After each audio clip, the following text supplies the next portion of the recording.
नमस्कार साथियों, स्वागत है आप सभी का आपकी अपनी पाठशाला पर। मैं हूं अंकित अवस्थी, आप हैं मेरे साथ में इकोनॉमिक्स के आज सेशन नंबर 2 के अंदर। इकोनॉमिक्स का यह पूरा सेशन आप लोगों को हम अपने ही कंटेंट से कवर करा रहे हैं। हमारा अपना कंटेंट जो कि आप लोगों को एक कंबाइंड बंडल के अंदर इस प्रकार से आपके घरों तक भिजवाया गया था, उन्हीं में से हम ये आपके साथ डील कर रहे हैं।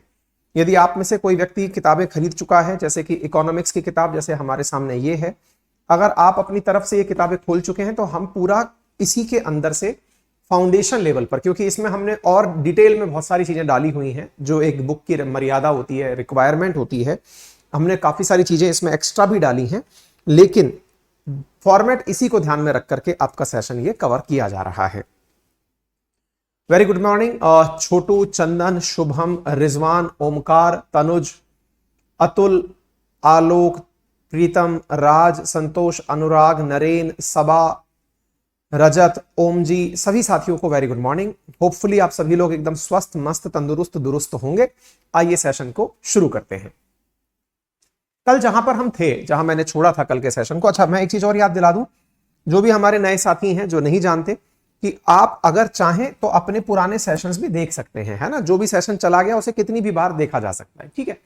आज हम क्या पढ़ने का प्रयास कर रहे हैं, हम उस कल की व्यवस्था से थोड़ा आगे बढ़ रहे हैं और हम बात कर रहे हैं अर्थव्यवस्था के प्रकारों की। कल हमने स्टार्टिंग बताई थी किस प्रकार से आदम काल से लेकर के फ्यूडलिज्म आया, फ्यूडलिज्म से धीरे धीरे अर्थव्यवस्थाओं के अंदर समाजवाद, साम्यवाद और पूंजीवाद निकल कर आया।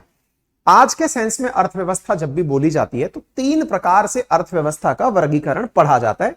हमने ये अपने नोट्सों में भी प्रॉपर तरीके से दिया है, अब इसको हम समझाने का आपके साथ प्रयास कर रहे हैं।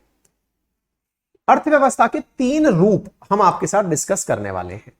कौन कौन से रूप डिस्कस करने वाले हैं? सबसे पहला रूप हम डिस्कस कर रहे हैं अर्थव्यवस्था संसाधनों के, क्योंकि कल जब हमने इकोनॉमिक्स की आपको परिभाषा दी थी तब बताया था कि अर्थव्यवस्था असल मायने में संसाधनों की अपनी पूर्ति और जो बच जाए उसका उपभोग करना है। इकोनॉमिक्स की जो बेसिक परिभाषा हमने आपको दी थी उसके अंदर, तो हम पहला जो टाइप इकोनॉमिक्स का आपके साथ डिस्कस कर रहे हैं वो है संसाधनों के स्वामित्व के आधार पर, संसाधनों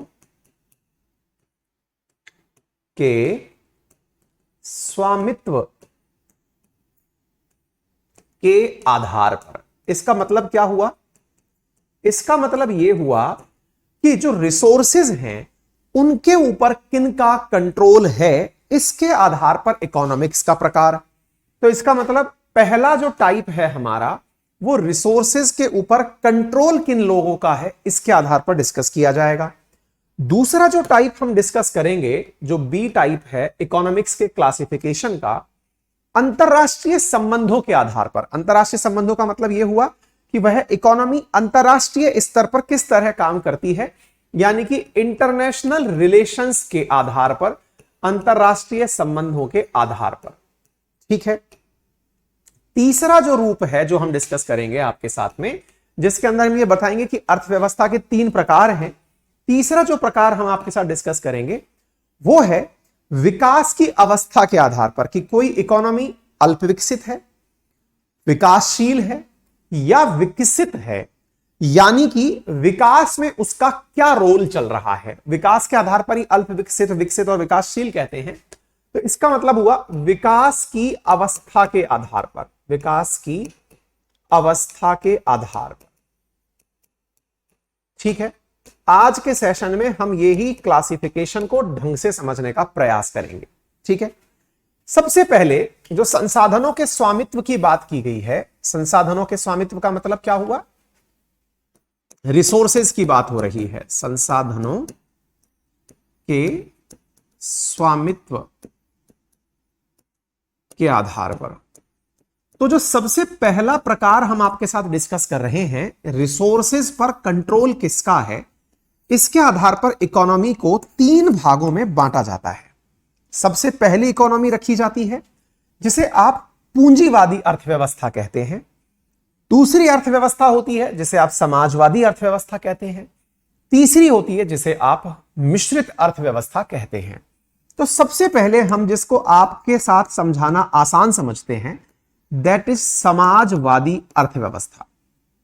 नंबर दूसरा पूंजीवादी अर्थव्यवस्था, पूंजीवादी अर्थव्यवस्था। और तीसरा है मिश्रित प्रकार की अर्थव्यवस्था, मिश्रित प्रकार। ठीक है, पूंजीवादी प्रकार, मिश्रित प्रकार। ये जो समाजवादी शब्द है ये ज्यादा एक्यूरेट होगा अगर मैं इसे साम्यवादी कह दूं, कम्युनिस्ट प्रकार की अर्थव्यवस्था। लेकिन साम्य को समझने में समाज का बड़ा महत्व है, इसलिए मैं समाजवाद शब्द का उपयोग करूंगा। वहीं दूसरी ओर अंतरराष्ट्रीय संबंध के आधार पर अगर हम अर्थव्यवस्थाओं का वर्गीकरण करें तो अर्थव्यवस्थाओं में एक है बंद अर्थव्यवस्था और दूसरी है खुली अर्थव्यवस्था। बंद और खुली के अंदर हम किसके बारे में चर्चा करेंगे वो भी आपके साथ बताएंगे। ओपन एंड क्लोज प्रकार की अर्थव्यवस्था, ये क्लोज इकोनॉमी है और ये ओपन इकोनॉमी है। ऐसे ही विकास की अवस्था के आधार पर कि विकास में उसका लेवल कहां पहुंचा, क्या हुआ, उस आधार पर अर्थव्यवस्था को हम 3 भागों में बांटेंगे। और वहां पर क्या क्या रखने वाले हैं हम, लीस्ट डेवलप्ड, डेवलपिंग और तीसरा है डेवलप्ड प्रकार की अर्थव्यवस्था। समाजवादी को अंग्रेजी में कहते हैं कम्युनिस्ट, पूंजीवादी को कहते हैं कैपिटलिस्ट, मिश्रित को कहते हैं मिक्स प्रकार की अर्थव्यवस्था। संसाधनों का स्वामित्व मतलब क्या हुआ, ownership on resources, ownership on resources, संसाधनों पर किसका महत्व है। अंतरराष्ट्रीय संबंध आईआर, विकास की अवस्था डेवलपमेंटल फेज।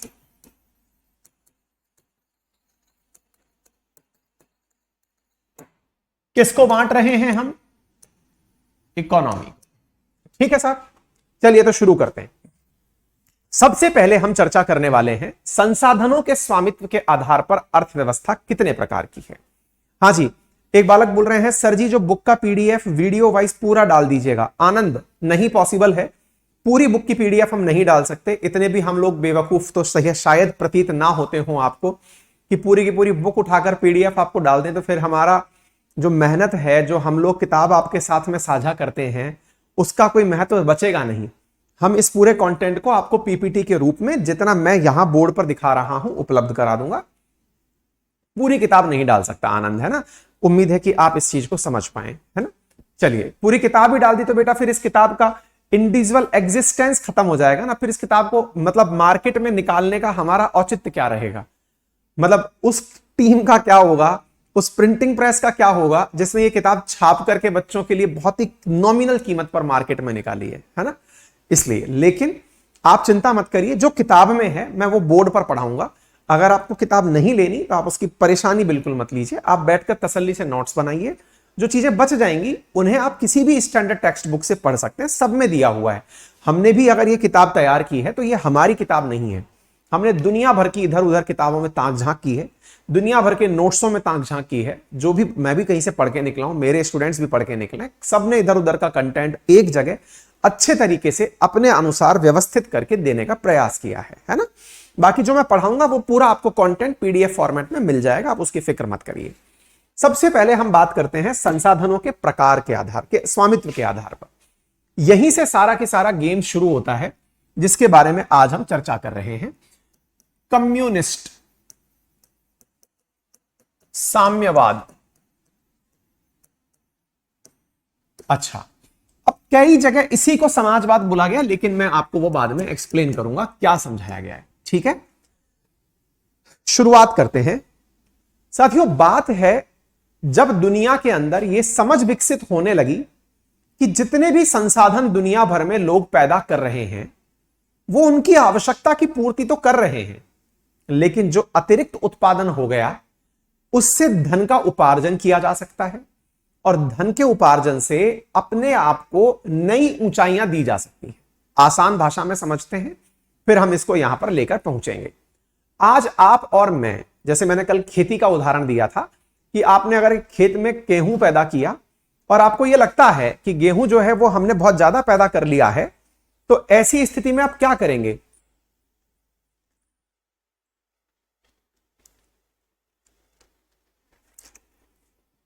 एक मिनट होल्ड करिए।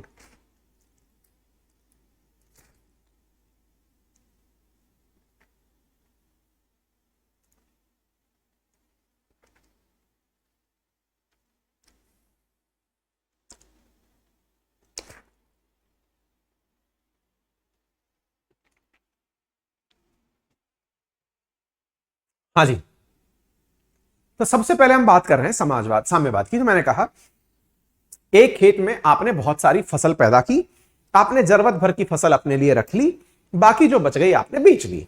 बेचने से क्या हुआ, आपके पास पैसा आया। उस पैसे का आपने क्या किया, अपने लिए उपयोग की वस्तुएं खरीदी। क्या खरीदा, कपड़े जरूरत थे, किताबों की जरूरत थी, वाहन की जरूरत थी, बच्चों के लिए कुछ और गिफ्ट खरीदने थे। आपने उस प्रकार से उससे पैसा कमा लिया। So simple as that. लेकिन उसके बाद भी पैसा बचा रहेगा, क्या करेंगे आप। मान लीजिए आपके पास बहुत बड़ा खेत था, आपकी जरूरतें तो 1 बीघा 2 बीघा में जो फसल पैदा हुई उसी से पूरी हो गई। अब बचे हुए धन का क्या करें, विचार कीजिए। बचा हुआ धन आपने फिर से यूज किया, 1 बीघा और खेत खरीद लिया। आपके पास पहले से ही ऑलरेडी मान लीजिए 10 बीघा 20 बीघा जमीन थी। जमीन की नाप है बीघा के हिसाब से, हमारी तरफ नापते हैं, आपकी तरफ जिस भी रूप में नापते हो, मैं तो केवल एक समझाने के लिए भाषा बोल रहा हूं। आपकी अतिरिक्त पैदावार से बचे हुए धन से आपने फिर एक जमीन खरीद ली। जमीन खरीद के फिर पैदावार की, फिर फसल बढ़ गई, फिर और कीमत आई, आपने फिर एक चीज और खरीद ली। विचार कीजिए, ऐसे करते करते आपने कितनी जमीन खरीद ली।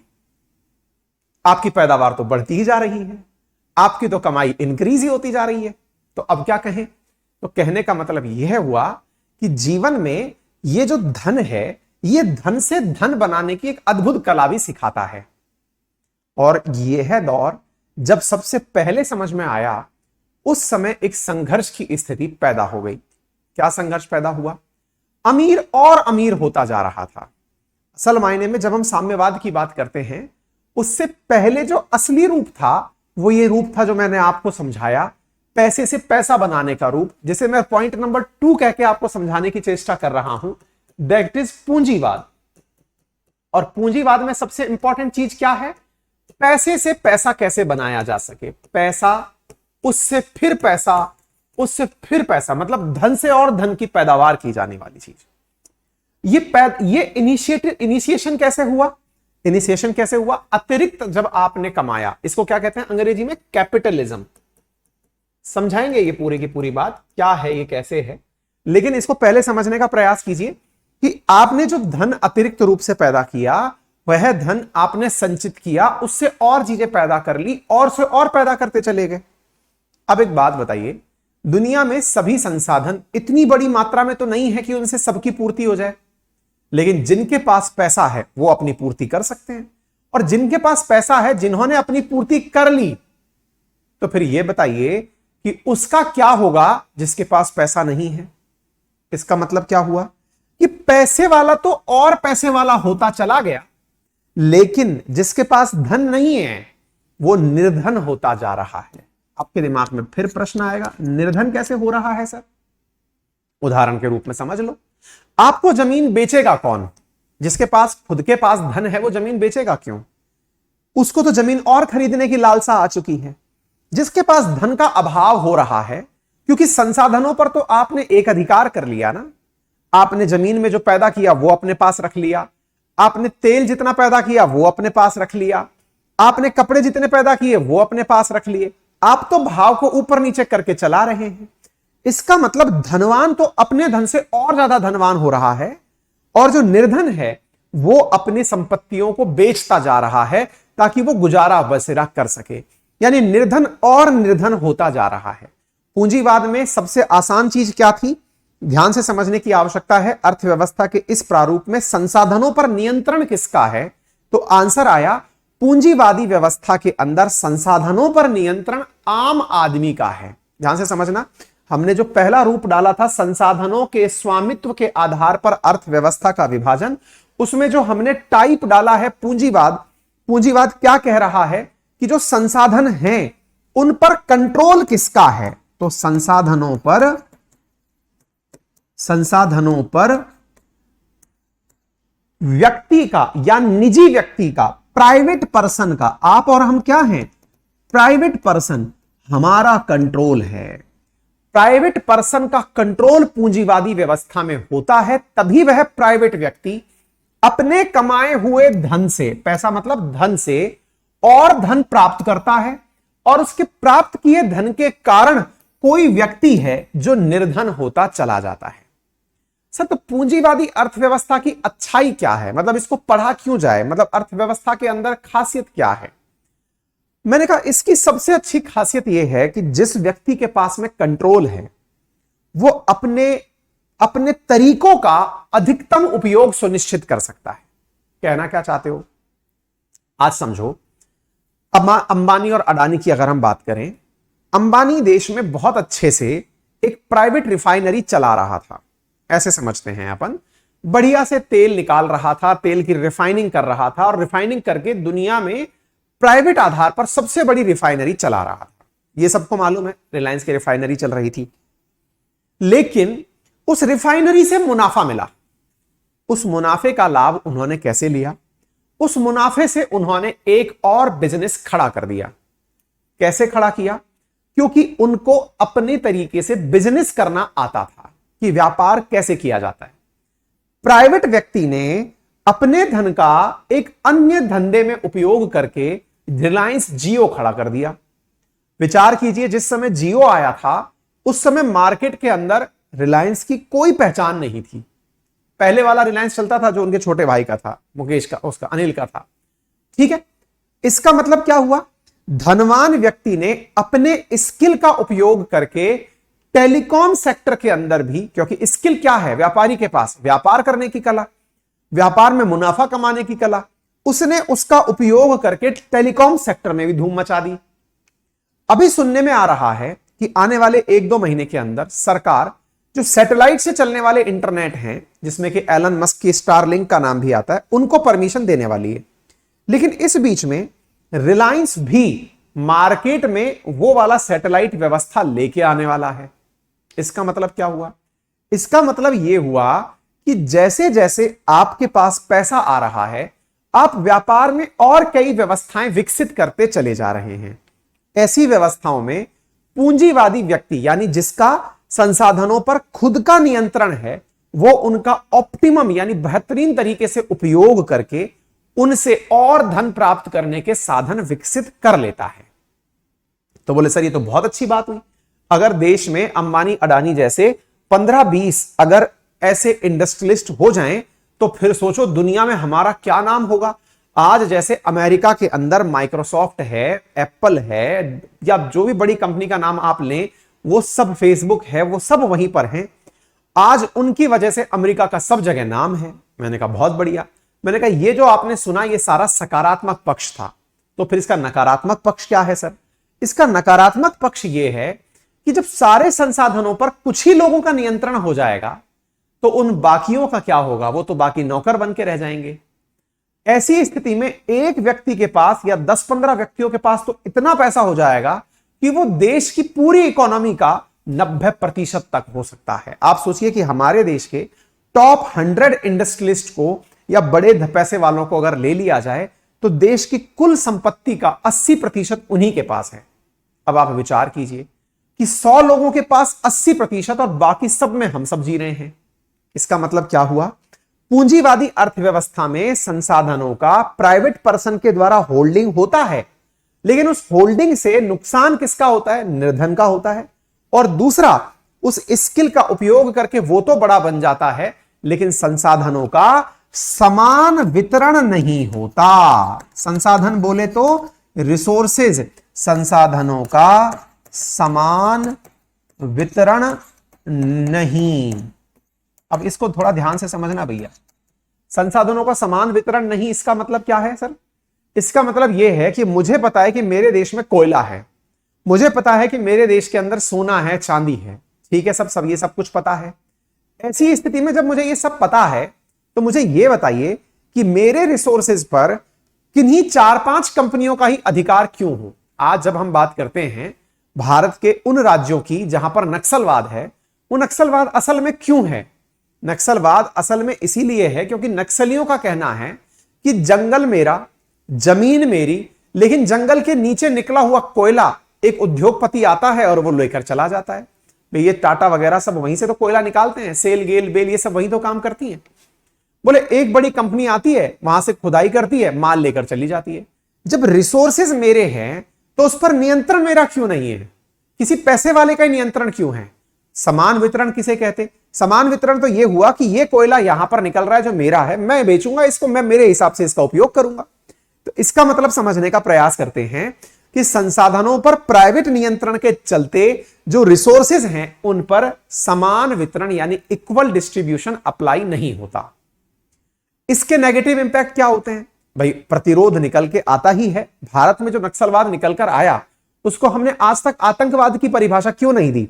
हमने इसीलिए नहीं दी क्योंकि हम ये मानते हैं कि उन लोगों का जो असल मकसद है वो देश में आतंक पैदा करना नहीं। हालांकि वो अब हो गया है, वो बात अलग है, लेकिन शुरुआत में जब वो आए थे तब वो कह के यही आए थे कि ये जल जंगल जमीन जो है ये सब मेरी है और ऐसी स्थिति में किसी बाहरी व्यक्ति को हम नहीं आने देंगे।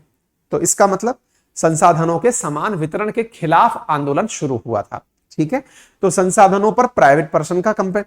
अच्छा, इससे उपयोग लेने वाले व्यक्ति, सर इसका और कोई फायदा? इसका फायदा सबसे बड़ा तो यही है कि जब सरकार का प्राइवेट पर्सन पर नियंत्रण मिनिमम होता है तो वो प्राइवेट पर्सन उनका अधिकतम उपयोग करता है। अर्थात ऐसी स्थिति में सरकारी नियंत्रण, सरकारी कंट्रोल जो है वो मिनिमम होता है। मिनिमम होता है से मतलब यह है कि उन व्यक्तियों पर उनका अपनी तरफ से कंट्रोल मिनिमम होता है। अब उदाहरण के रूप में इसका एक वृहद रूप समझने का प्रयास करते हैं कैपिटलिस्ट इकोनॉमी का। दुनिया में क्या कोई देश है जो कैपिटलिस्ट है? अमेरिका इसका जीवंत उदाहरण है। यह पूरी तरह से कैपिटलिस्ट इकोनॉमी है। अब अंदाजा लगाइए कि अमेरिका में आज रोड पर प्रोटेस्ट हो रहे हैं इस बात के कि इजराइल के मामले में बाइडेन समर्थन ना दें। कुछ ध्यान आया? हमने इसके ऊपर सेशन किया है। वहां के बहुत सारे फिलिस्तीन समर्थक सड़कों पर हैं और बहुत सारे लिबरल्स भी सड़कों पर हैं कि बाइडेन को फिलिस्तीन का समर्थन नहीं करना चाहिए। ध्यान आता है? सॉरी, बाइडेन को इजराइल का समर्थन नहीं करना चाहिए। लेकिन याद करिए, जिस दिन हमास ने इजराइल पर हमला किया उसके मुश्किल से 48 घंटे के भीतर भीतर, 24 घंटे के भीतर भीतर तो इजराइल के वो मिनिस्टर पहुंच गए। वो अमेरिका के जो मिनिस्टर ऑफ स्टेट हैं एंटनी ब्लिंकन, वो पहुंच गए और उनके पहुंचने के कुछ ही देर बाद यानी कि मुश्किल से 24 घंटे के बाद बाइडेन जो हैं वो भी अपने हवाई जहाज से निकल करके इजराइल पहुंच गए। ऐसा हुआ क्यों? तो इसका मैंने जवाब दिया था। मैंने जवाब में यह कहा था कि अमेरिका में जो सबसे पावरफुल कम्युनिटी है वो है यहूदी कम्युनिटी। अमेरिका में लगभग 60 लाख यहूदी रहते हैं। उनमें से भी जो अमेरिका की टॉप कंपनीज हैं, चाहे वो फेसबुक हो, चाहे माइक्रोसॉफ्ट हो, चाहे ओरेकल हो, चाहे एप्पल हो, इनमें सभी में यहूदियों का बहुत बड़ा स्टेक है। ऐसी स्थिति में क्या हुआ? उन्होंने अपने पैसे के दम पर अमेरिकी सरकार को नचा दिया कि यदि आप हमारे कहे अनुसार सीधा इजराइल नहीं पहुंचे तो सरकार नहीं बचेगी। इसका मतलब कैपिटलिस्ट इकोनॉमी में देश का भविष्य भी प्राइवेट कंपनियां ही निर्धारित करती हैं। अगर अमेरिका जो है वो आप अगर एज ए कंट्री सोचते हैं कि वो एक देश है, वहां पर देश की तरह साधन संसाधन है, नहीं, वहां सब कुछ निजी कंपनियों के हितों को ध्यान में रखकर ही किया जाता है। जब अमेरिकी राष्ट्रपति किसी भी देश के दौरे पर होते हैं तो उनके साथ में इन सभी बड़ी कंपनियों के बड़े बड़े लोग यात्रा करते हैं या फिर उनकी तरफ से कोई और अपॉइंटेड व्यक्ति यात्रा करता है जो यह सुनिश्चित करता है कि उसके हित बढ़िया से चलें। अब आपको सवाल बनेगा, लेकिन सर इससे फिर अमेरिका की सरकार को क्या फायदा? सरकार को सबसे बड़ा फायदा यह है कि जब ये लोग इतना कमाएंगे तो अपनी कमाई में से सरकार को बड़ा टैक्स देंगे और उस टैक्स से अमेरिका जो चाहे वो दुनिया में कर सकता है। आज दुनिया में अगर अमेरिका की 20 ट्रिलियन से भी बड़ी इकोनॉमी अगर है तो ऐसी स्थिति में आप सोचकर देखिए कि इतनी बड़ी इकोनॉमी के अंदर अगर टैक्सेशन 30% भी उसको मिलता है तो सरकार का खुद का बजट इतना बड़ा हो जाए जितना इंडिया की जीडीपी नहीं है। क्या आपको मेरी बात समझ में आ रही है? तो कहने का मतलब कुल मिलाकर यह हुआ कि अमेरिका कैपिटलिस्ट इकोनॉमी का एक जीवंत उदाहरण है, प्राइवेट कंपनियों द्वारा प्लेड है, टैक्सेशन से चलने वाला देश है। यहां तक समझ में आ गया। लेकिन अति सर्वत्र वर्जते, साथियों जब दुनिया में औद्योगिक क्रांति शुरू हुई थी, जब आप वर्ल्ड इतिहास पढ़ेंगे तो इंडस्ट्रियल रेवोल्यूशन के बारे में पढ़ेंगे और पता चलेगा कि इंडस्ट्रियल रेवोल्यूशन के दौर में उद्योगपतियों द्वारा जो आज किया जा रहा है ऐसा काम पहले भी किया जाता था। और उद्योगपति यानी कि जो इंडस्ट्रियलिस्ट थे वो इतने स्वार्थी हो गए थे कि अपने हितों की रखवाली में उन्होंने मजदूरों पर बहुत सारी यातनाएं दी। यातनाओं से मतलब क्या किया उन्होंने मजदूरों को बहुत ही अनहाइजीनिक सिचुएशन में रखने का प्रयास किया। साथ में उनके जो भी मतलब उनको जो भी हेल्प या दी जा सकती थी रहने में, खाने में या उनके जीवन यापन में, उनके अंदर बहुत ज्यादा कटौतियां की गई। मजदूरों को दास के रूप में ट्रीट किया गया। यह वो दौर था जिस समय भारत गुलाम था। आपको याद होगा बड़ी संख्या में भारत से बहुत सारे मजदूरों को भरकर अमेरिका या वेस्टर्न कंट्रीज में ले जाया जाता था। उसका असल उद्देश्य क्या था कि वहां पर अपने हितों का ध्यान रखकर काम करवाया जा सके। ठीक है, ऐसी स्थिति में जो अमीरों के पास पैसा बढ़ता चला गया, लेकिन गरीबों में एक प्रकार का भाव उत्पन्न हुआ कि ये पैसा हमसे कमाते हैं, सारा की सारा पैसा खुद रख लेते हैं। आज उदाहरण के लिए आप किसी दुकान को देखिएगा, वहां पर सेठ जी एक कोने में बैठे हुए हैं। इस मिठाई की दुकान जो अभी दिवाली के टाइम पर अगर आपने ऑब्जर्व की हो तो सेठ जी एक कॉर्नर में बैठे हुए हैं बढ़िया से। उन्होंने बहुत अच्छे से क्या काम कर दिया, उन्होंने बढ़िया बढ़िया हलवाई नौकरी पर रख लिए, काउंटर पर बढ़िया लड़के खड़े कर दिए, खुद तो केवल गल्ले पर बैठकर टोकन काट रहे हैं। बस इतना ही काम है उनका। बस पैसे की मशीन बनकर वो बैठे हुए हैं हलवाई, जो दुकान के मालिक हैं। काम कौन कर रहा है? काम तो असल मायने में वो हलवाई कर रहा है, जिसे कोई नहीं जानता कि किस हलवाई ने क्या बनाया, नंबर एक। दूसरा, काउंटर पर खड़े हुए वो लड़के जो दिन रात मेहनत कर रहे हैं, लेकिन उनको कोई नहीं जानता। जानी जाती है दुकान उस पर्टिकुलर व्यक्ति के नाम से कि भाई इसके नाम से ये दुकान चल रही है। क्लियर हो गया? अच्छा, लेकिन विचार कीजिए कि किसी दिन हलवाइयों को यह पता चल जाए कि ये दुकान तो हमारे कारण चल रही है और यहां पर जो बैठे हुए मालिक है हमारी दुकान का, वो तो केवल हमारे बनाए हुए पैसे से पैसा कमा के खा रहा है। और ऐसा हो कि ये सारे मजदूर और हलवाई एक हो जाएं और उस दुकान मालिक को उठाकर वहां से फेंक दें कि बेटा तुम्हारा काम खत्म, अब तुम निकलो यहां से, अब पूरी तरह से दुकान को हम ही चलाएंगे, हम ही माल रखेंगे और हम ही बेचेंगे और मुनाफा भी हम ही कमाएंगे। ये जो तुम हमको 20-25 हजार रुपए महीने में रखे हो, अब ये पूरा पूरा पैसा भी अब हम अपने पास रखेंगे। विचार कीजिए। ऐसी स्थिति में साम्यवाद पनपता है, अर्थात पूंजीवादी व्यवस्था में एक निजी व्यक्ति बहुत ज्यादा पैसे वाला हुआ, लेकिन साम्यवादी व्यवस्था में सर्वहारा वर्ग का शासन हुआ। सर्वहारा मतलब कॉमनर्स, जो आम आदमी हैं, आप और मैं जैसे जो आदमी हैं, सर्वहारा वर्ग का शासन आया, जो कि अभी तक शासित होता था, यानी जिस पर शासन किया जाता था। अब वो क्या सोचता है कि इन संसाधनों पर मेरा नियंत्रण हो। लेकिन मुसीबत है। मुसीबत क्या है? आज मुट्ठी भर, मान लीजिए एक देश है ये, इस पूरे देश में कोई सा भी दुनिया का देश हो, चाहे अमेरिका हो, चाहे भारत हो, चाहे चाइना हो, जो कैपिटलिस्ट लोग हैं, जो पैसे वाले लोग हैं, उनकी संख्या बहुत कम होती है। बहुत कम से मतलब उनकी संख्या पकड़ लो पूरे की पूरे देश में लाख होगी, 1 करोड़। इंडिया जैसे देश में अगर हम ये मान लें तो 140 करोड़ की अगर हमारी आबादी है ना, तो इसमें से 1 करोड़ आदमी ऐसा होगा जो उद्योगपति होगा, जिसके पास में लोग काम करने आते होंगे और वो बढ़िया पैसा कमाता होगा।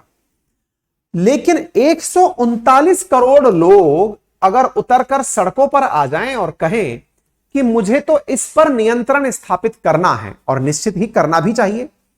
अगर ऐसा हो कि 139 करोड़ लोग 1 करोड़ लोगों पर नियंत्रण स्थापित करने के लिए आगे निकलकर आ जाएं कि मैं तो इन पर कंट्रोल चाहता हूं 1 करोड़ लोगों पर, तो इसका मतलब यह हुआ कि जिसके पास जनता का बल है वो इन व्यक्तियों को हटाकर इनके संसाधनों पर नियंत्रण कर सकता है। कर लिया नियंत्रण। लेकिन इसमें चैलेंज सुनिए, ये लोग कम थे तो डिसीजन बड़ा आसानी से हो जाता था। लेकिन 139 करोड़ लोग अगर शासन में निकलकर आ जाएं, तो क्या आपको लगता है कि उन सब में उतनी ही जबरदस्त डिसीजन लेने की क्षमताएं होंगी जो एक उद्योगपति में थी? आप कहेंगे सर उद्योगपति के पास पैसा था इसलिए क्षमताएं थी। नहीं भाई, आज एक क्लास के अंदर हर बच्चा मेरिट में नहीं आता है, हर बच्चा डॉक्टर, इंजीनियर, आईएएस, कलेक्टर नहीं बनता है। इसका मतलब सबका दिमाग अलग अलग है। इसका मतलब समाज के अंदर भी जो बहुत सारे लोग हैं, उनमें से बहुत सारे जो उद्योगपति हैं वो वाकई में काबिल हैं, इसलिए इंडस्ट्रीज लें। हर व्यक्ति थोड़ी बन गया। लेकिन हर व्यक्ति क्या सोच रहा है? मुझ पर शासन करके ये बना है, इसलिए इस पर नियंत्रण मेरा होना चाहिए। अब जब सर्वहारा वर्ग का व्यक्ति ये सोचे कि इस पर नियंत्रण मेरा होना चाहिए, तो फिर मुसीबत यह होती है कि इन 139 को गाइड कौन करेगा? 139 करोड़ लोगों को गाइडेंस कौन देगा? ये लोग कैसे चर्चा करेंगे? उदाहरण के लिए मानकर चलिए, आज अंबानी की कंपनी में लगभग 40,000 से ज्यादा लोग काम करते होंगे, ऐसा मुझे लगता है। अब 40,000 लोग सोच दें कि अंबानी को भगा दो, अब धंधा अपन चलाएंगे, इतनी बड़ी कंपनी बन गई। अंबानी भाग गया। अब 40,000 लोग बैठकर कहां शासन करेंगे बताइए? कैसे, कौन से ऑफिस में बैठेंगे वो? बोले सर जैसे पहले बैठते थे ऐसे ही बैठेंगे। मैंने कहा फिर तो किसी ने पूछा, उदाहरण के लिए ये मान लो 40,000 लोग बैठे हैं, मतलब 5-5 हजार के ऑफिस, 3-3 हजार के ऑफिस में लोग बैठे हुए हैं, ठीक है। आपने पूछा हाँ भाई चाय पीनी है किसी को? एक उदाहरण छोटा सा ले लीजिएगा, हाँ भाई चाय पीनी है किसी को? उन 40,000 में से आपने 4-4 हजार के 10 सेक्टर बना दिए, 10 बड़े बड़े ऑफिस बना दिए, चाहे 400-400 के ऑफिस बना दिए। आपने जैसे ही पूछा, उनमें से आधे हाथ कहेंगे हां, आधे कहेंगे ना, आधे लोग कहेंगे डिसाइड नहीं है, आधे लोग कहेंगे हम चाय नहीं कॉफी पिएंगे, कोई कहेगा हम ग्रीन टी पिएंगे। क्या करोगे आप? कैसे नियंत्रण स्थापित करोगे? सर्वहारा वर्ग शासन तो चाहता है, लेकिन शासन करना नहीं जानता है। तो फिर मतलब क्या निकला? इसी वजह से यह केवल एक मिथ है कि सर्वहारा वर्ग शासन करता है। तो बोले सर फिर क्या होता है? हमने कहा फिर वही होता है जो आजकल हर देश में हो रहा है। क्या? मजदूरों के नेता निकलकर बाहर आते हैं। इस प्रकार की जो आम जनता है, उनके भीतर से एक नेता बाहर आता है, और वो नेता क्या कहता है? वो नेता कहता है कि मैं आपको इनसे लड़ने का मौका दूंगा। बोले क्या करोगे आप? बोले आपके हितों की रखवाली करूंगा। बोले कैसे करोगे? बोले तुम मेरे साथ हो? बोले हां। तुम काम करना मेरे कहने पे मना कर दोगे? बोले हां। तो बस चिंता मत करो, आज से ही स्ट्राइक शुरू। स्ट्राइक शुरू कह दिया गया है इंडस्ट्री के मालिक से कि अब तुम या तो खुद भी नौकरी पे रहो, नहीं तो लाभ में से तुम हमारे साथ हिस्सा साझा करो। अब मैं नेता बन गया, अदरवाइज काम रोक देंगे। कोई बात नहीं। क्या हुआ? हुआ ये कि उस भीड़ ने अपना एक नेता चुन लिया। नेता क्या कर रहा है? असल में शासन कर रहा है। इस 139 करोड़ से निकलकर आया नेता, और नेता कर रहा है शासन। ये तो एक फैक्ट्री की बात बताई मैंने आपको। देश में जितने भी इंडस्ट्रीज चल रही हैं, जितने भी संसाधन चल रहे हैं, चाहे ओएनजीसी हो, एनटीपीसी हो, रेलवे हो, उड्डयन हो, जो भी हो, उन सब में कर्मचारी हैं। उन सभी कर्मचारियों के नेता होंगे, नेताओं का शासन होगा। ऐसे ही देश में कई और वर्ग भी तो हैं, किसान वर्ग है, छात्र वर्ग है, सबके नेता निकलकर आने शुरू हो गए, और नेताओं ने अपना शासन शुरू कर दिया। साथियों, असल मायने में जिस कार्ल मार्क्स की हम बात करते हैं, साम्यवाद की, उसने शुरुआती तौर पर मजदूरों के हितों में एक लाइन बोल दी कि मजदूर ही असल में करता धरता है, मालिक लोग तो केवल मुनाफा कमाते हैं। मजदूरों को लगा अपन में इतना विश्वास किसी ने अगर व्यक्त किया है तो शासन हमारा ही होगा, और यही करते हुए रूस ने साम्यवाद को अपना लिया। साम्यवाद को अपना लिया मतलब पूंजीवाद के स्थान पर जनता का शासन स्थापित कर दिया गया। अब ये जनता थी कौन? नेताओं की सरकार। नेता किससे बने थे? मजदूरों से बने थे। मजदूरों से बने नेता क्या बन गए? गवर्नमेंट बन गए। तो क्या 139 करोड़ लोगों से पूछा जा रहा है क्या कि वो क्या फैसला लेंगे? नहीं, उनसे तो केवल नेता पूछा जा रहा है कि तुम्हारा नेता कौन होगा। वो नेता बैठ करके संसद में निर्णय लेता है कि हमें इस देश को कैसे चलाना है। यह हुआ रूस के अंदर।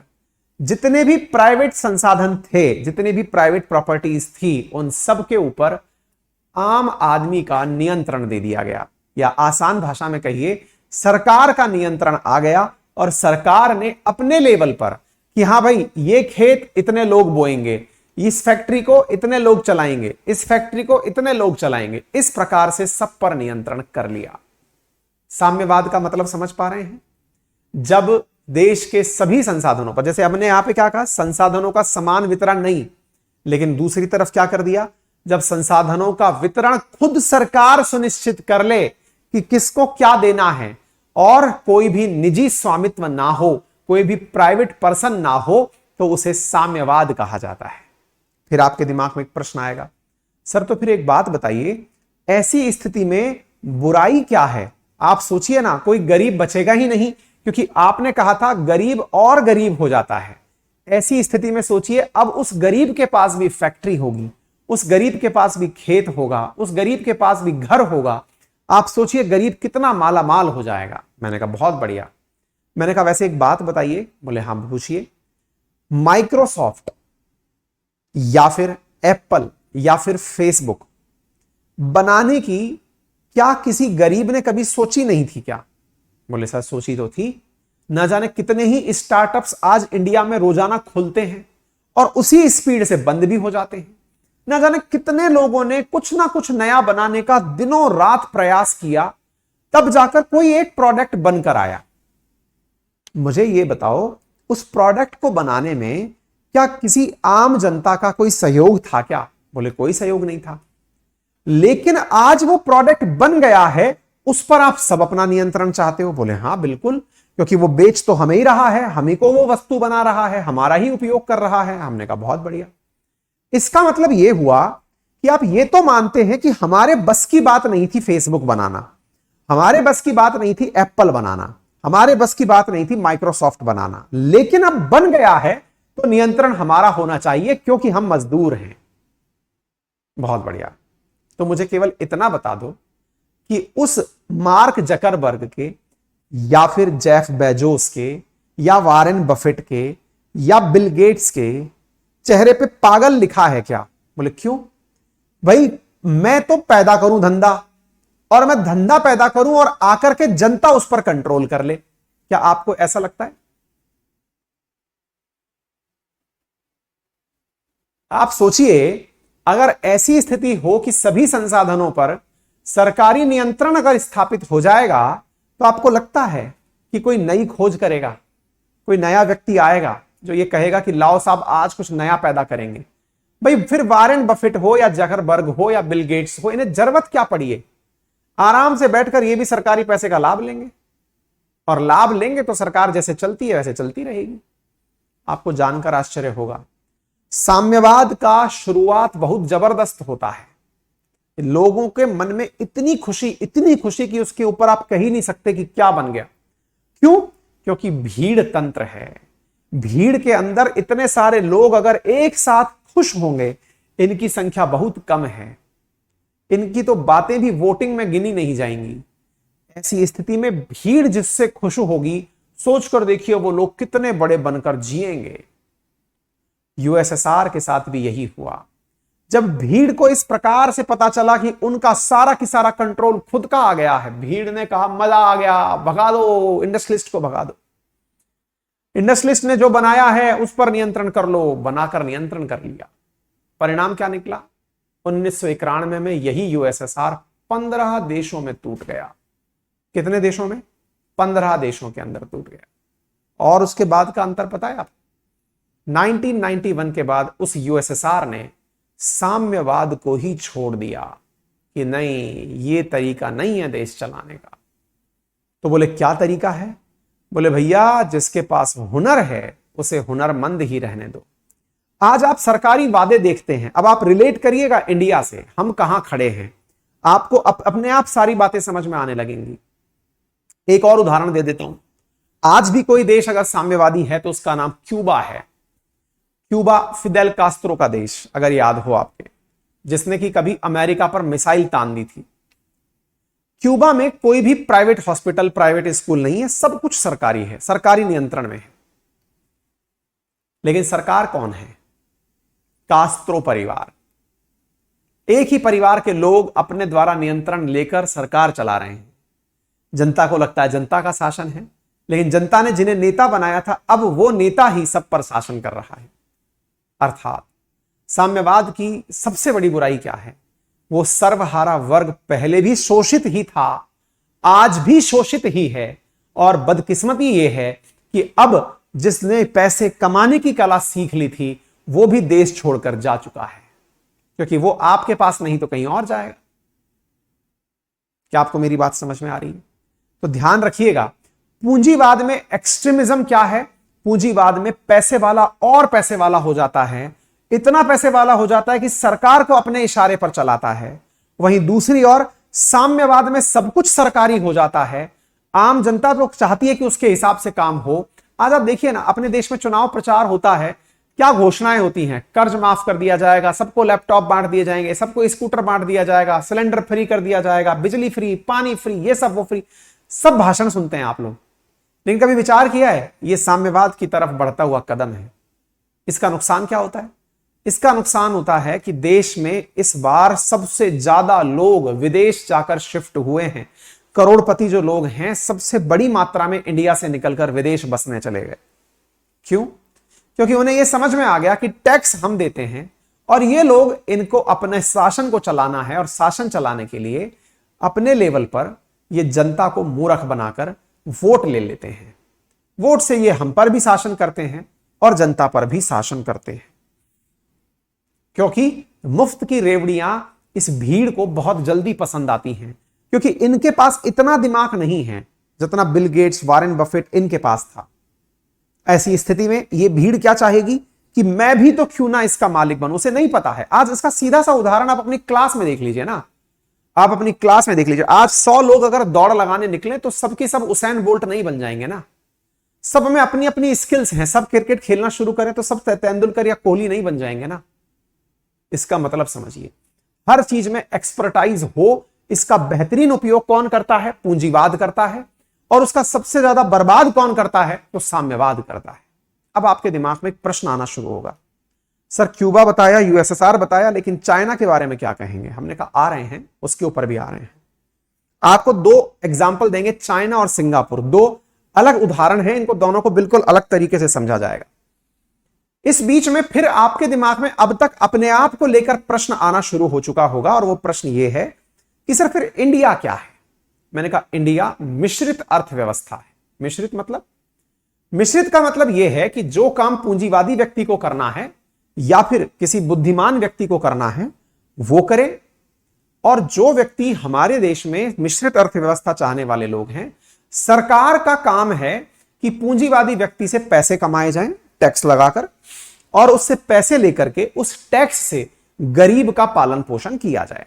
उदाहरण के लिए आज जितनी भी योजनाएं चलती हैं, चाहे किसी राज्य सरकार के अंदर योजनाएं चल रही हो, चाहे केंद्र की योजनाएं चल रही हो, चाहे मुफ्त का राशन बंट रहा हो, या मनरेगा चल रहा हो, या स्वास्थ्य सेवाएं चल रही हो, या सड़कें चल रही हो, उसमें सबसे बड़ा रोल किसका है? टैक्स का। टैक्स लगाया अमीर के ऊपर, उससे पैसा आया, और उस पैसे से गरीबों का भी भला कर दिया। सरकारी स्कूल, सरकारी अस्पताल, सड़कें, रोड, पार्क, ये सब खोल खाल दिए। आज के देश में, आज की दुनिया में ना तो अमेरिका पूर्णतः कैपिटलिस्ट कंट्री बचा है, और ना ही दुनिया का कोई दूसरा देश पूरी तरह कम्युनिस्ट कंट्री बचा है। सभी लोग अब मिश्रित की तरफ चल रहे हैं कि पैसे वाले के ऊपर टैक्स लगाओ और टैक्स से गरीबों का भला करो। पैसे वाला और पैसा कमाए, इसके लिए उसे अच्छा माहौल दो। उम्मीद है अब आपको यह बात समझ में आ जाए, मिश्रित अर्थव्यवस्था का मतलब क्या होता है। क्लियर हो गया? अच्छा, अब एक पॉइंट और मैंने आपसे कहा था, चाइना का और सिंगापुर का। चाइना क्या है? चाइना अपने आप को साम्यवादी चाइना कहता है कि हम कम्युनिस्ट हैं, लेकिन सही मायने में वो लोग कम्युनिस्ट नहीं हैं। उनके यहां पर कम्युनिस्ट का मतलब है कि नियंत्रण सरकारी है, कंपनियों को प्राइवेट तरीके से चलने की आजादी है। जैसे हुवावे, हुवाई जिसे आप कहते हैं, हुवावे वहां की प्राइवेट कंपनी है, लेकिन नियंत्रण सरकारी है। मतलब आप अंबानी अडानी को कहकर चल रहे हैं, आप बढ़िया से पैसा कमाओ, कोई दिक्कत नहीं है, लेकिन आपका फाइनल डिसीजन हम लेंगे। अंबानी अडानी को क्या कहा? आप खूब पैसा कमाओ, अपने तरीके से चलो, जैसे दुनिया में व्यापार करना है करो, लेकिन आपका जो फाइनल डिसीजन होगा ना, आपको वो हमसे पूछ के करना है, सरकार से पूछ के निर्णय करना है। आज जैसे अंबानी अडानी है, दुनिया में कहीं भी कुछ खरीद रहे हैं, कहीं भी कुछ कर रहे हैं, सरकार का इंटरफेयर मिनिमम है। लेकिन अगर यह कह दिया जाए कि सरकार कह रही है तुम्हें यहां पैसा लगाना है, यहां पैसा नहीं लगाना है, इस प्रकार का जो साम्यवाद है सरकारी नियंत्रण में, यह साम्यवादी जो व्यवस्था है। और यही कारण है कि जैक मा, जो कि किसी समय पर दुनिया के सबसे पैसे वालों में एक थे, अली बाबा के मालिक, जब सरकार को खली तो उन्होंने 2 मिनट में उसे उठाकर गायब कर दिया। उम्मीद है अब आपको यह बात समझ में आ गई। अब तीसरा पॉइंट, तो फिर आपने सिंगापुर के बारे में क्या कहा? मैंने कहा सिंगापुर कैपिटलिस्ट कंट्री है, लेकिन सरकारी कैपिटलिस्ट देश है। सर ये तो कम्युनिस्ट था जब सरकार के नियंत्रण में सब था। मैंने कहा ऐसे ही सरकार के नियंत्रण में कैपिटलिज्म है, मतलब वहां सरकारी कंपनियां ही प्राइवेट कंपनियों की तरह काम करती हैं। उदाहरण जैसे हमारे यहां एनटीपीसी, ओएनजीसी है, ऐसे सिंगापुर ने अपनी ही कंपनियां बनाई और उन्हें पूरी तरह प्राइवेट मुनाफा कमाने के लिए छोड़ दिया। तो सर हम ऐसा क्यों नहीं कर सकते? हम ये मानते हैं हमारे देश में कि सरकार का काम मुनाफा कमाना नहीं है। मुनाफा कमाने का काम तो जनता के लिए है, वो कमाए और उससे नया धन पैदा करें। सिंगापुर क्या करता है? अपनी प्राइवेट कंपनियों की तरह सरकारी कंपनियां हैं और उनसे मुनाफा कमा के और कंपनियां बनाता है और दुनिया भर के लिए एक व्यापार का केंद्र बना हुआ है। उम्मीद है अब आपको यह बात समझ में आ गई होगी। अर्थव्यवस्था के तीनों रूप समझ में आ गए होंगे। संसाधनों के स्वामित्व के आधार पर क्लियर हो गया होगा। अंतरराष्ट्रीय संबंधों के आधार पर 2 प्रकार की अर्थव्यवस्थाएं हैं, एक बंद अर्थव्यवस्था, एक खुली अर्थव्यवस्था। मतलब जब कोई देश यह कहे कि मुझे दुनिया के किसी भी देश के साथ कोई व्यापार नहीं करना है, उसे क्लोज्ड इकोनॉमी कहा जाता है। जैसे नॉर्थ कोरिया कुछ समय तक कोरोना के काल में किसी से गेहूं तक नहीं खरीद रहा था। जब व्यापार करने से आप इनकार कर दें तो ऐसी इकोनॉमी को क्लोज इकोनॉमी कहा जाता है। और खुली इकोनॉमी, जब कोई भी देश आपके देश में व्यापार करने आसानी से आ सके। जैसे इंडिया 1991 के बाद लिबरलाइजेशन, प्राइवेटाइजेशन एंड ग्लोबलाइजेशन जब अपनाया, तो ग्लोबलाइजेशन का मतलब ही था खुलापन अपनाना, वैश्वीकरण को अपनाना, विश्व को अपने यहां आने की जगह देना। ठीक है, तो आज हम एक ओपन इकोनॉमी है। क्लियर है? विकास की अवस्था के आधार पर यूएन का मानना है कि यदि एक देश में प्रति व्यक्ति आय $1088 प्रति वर्ष से कम है, तो ऐसी स्थिति में उस देश को लीस्ट डेवलप्ड कंट्री कहा जाएगा। डेवलपिंग कंट्री कहा गया कि यदि प्रति व्यक्ति आय $12,000 तक है 1088 से लेकर के, तो उसे डेवलपिंग कंट्री कहा जाएगा। और अगर उससे ऊपर है, $12,000 से ऊपर है, तो उसे डेवलप्ड कंट्री कहा जाएगा। तो अर्थव्यवस्था के 3 प्रारूप, इनमें सबसे बड़ा क्या था? संसाधनों के आधार पर वर्गीकरण, दुनिया के देशों के साथ संबंध के आधार पर वर्गीकरण, और तीसरा विकास की अवस्था के आधार पर least developed, developing and developed economy. तो उम्मीद है आप लोगों को अर्थव्यवस्था के तीनों रूप अच्छे से अब समझ में आ गए होंगे। कल हम पढ़ेंगे मांग और पूर्ति के नियम, बाजार के प्रकार, और उसके बाद परसों से हम लोग बैंकिंग के अंदर एंट्री कर जाएंगे। फिलहाल के लिए इतना ही। उम्मीद है आपको आज का सेशन पसंद आया हो।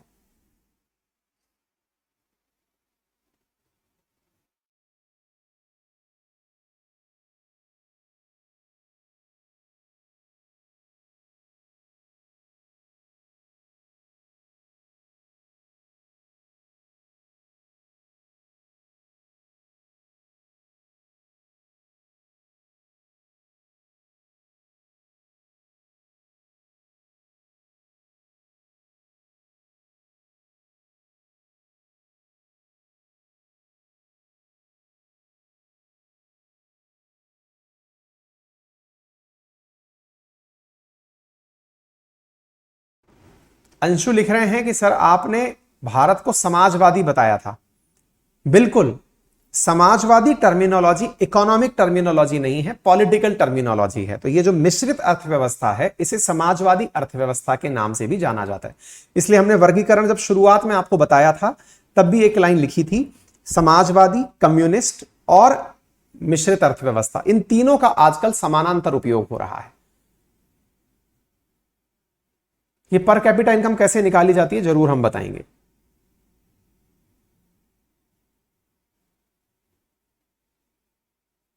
चलिए, थैंक यू सो मच।